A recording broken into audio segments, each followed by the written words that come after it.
ఇవాళ మరోసారి భారత్ పాకిస్తాన్ డీజీఎంఓలో చర్చలు జరగనున్నాయి. సరిహద్దుల్లో టెన్షన్ వాతావరణాన్ని తగ్గించే దిశగా చర్చలు జరపనున్నారు. సింధు నదీ జలాలపై భారత్ పునరాలోచన చేయాలని ఈ సందర్భంగా పాక్ డీజీఎంఓ మరోసారి కోరనున్నారు. సరిహద్దు వెంట బలగాల సంఖ్యను తగ్గించుకోవాలన్న అంశంపై మరోసారి ఇరు దేశాల డీజీఎంఓలు మాట్లాడనున్నారు.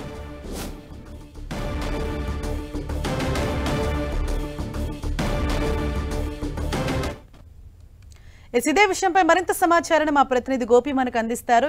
గోపి, ఇవాళ మరోసారి ఇరు దేశాల డీజీఎంఓల చర్చలు జరగనున్న నేపథ్యంలో భారత్ ఎటువంటి కండిషన్స్ పెట్టే అవకాశాలున్నాయి?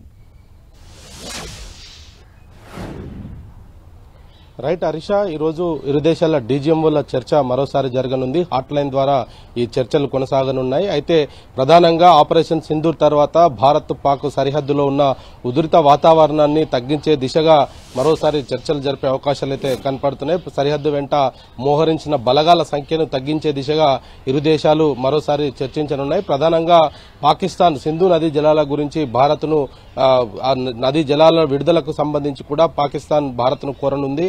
అయితే పాక్ ఉగ్రవాదం పైన తన స్పష్టమైన వైఖరి చెప్పేంత వరకు కూడా పాక్ సింధు నది జలాలను వదిలే ప్రసక్తి లేదనేది కూడా ఇప్పటికే భారత్ పాకిస్తాన్ కు చెప్పడం జరిగింది.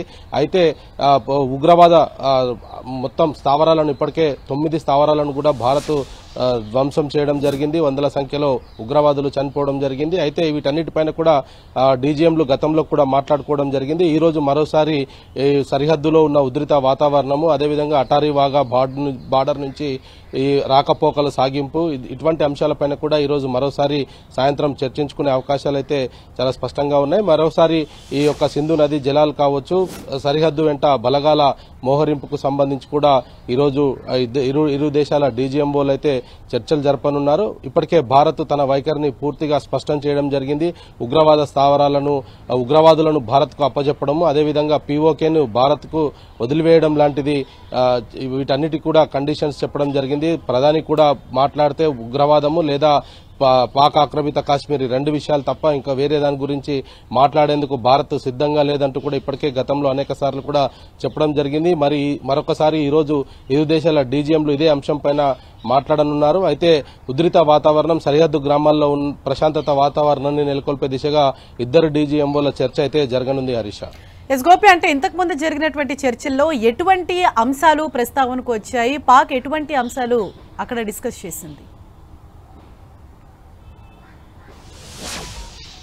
గతంలో కూడా ఈ డీజీఎంఓల చర్చ జరిగిన సందర్భంగా కాల్పుల విరమణకు సంబంధించి ఒక శాంతి ఒప్పందం చేసుకోవడం జరిగింది. ఇరు దేశాల నుంచి ఎటువంటి కవ్వింపు చర్యలకు చేపట్టరాదు, అదేవిధంగా సాధారణ పౌరులను లక్ష్యంగా చేసుకుని షెల్లింగ్స్ లాంటివి వేయకుండా ఉండే విధంగా ఇరు దేశాల నుంచి ఒక అగ్రిమెంట్ జరిగినట్టుగా తెలుస్తుంది. దానికి ఇరు దేశాలు కూడా అంగీకరించడం జరిగాయి. అయితే పాకిస్తాన్ కు సంబంధించి కూడా పూర్తి స్థాయిలో ముందుకు రాకపోవడంతో భారత్ దానికి దీటైన జవాబే ఇచ్చే విషయంలో ఎప్పటికప్పుడు అప్రమత్తంగా ఉండడం జరిగింది. మరి ఈ రోజు రెండోసారి చర్చల్లో ఎటువంటి విషయాలు వస్తాయనేది కూడా చూడాలి. హరీష, థాంక్యూ గోపి.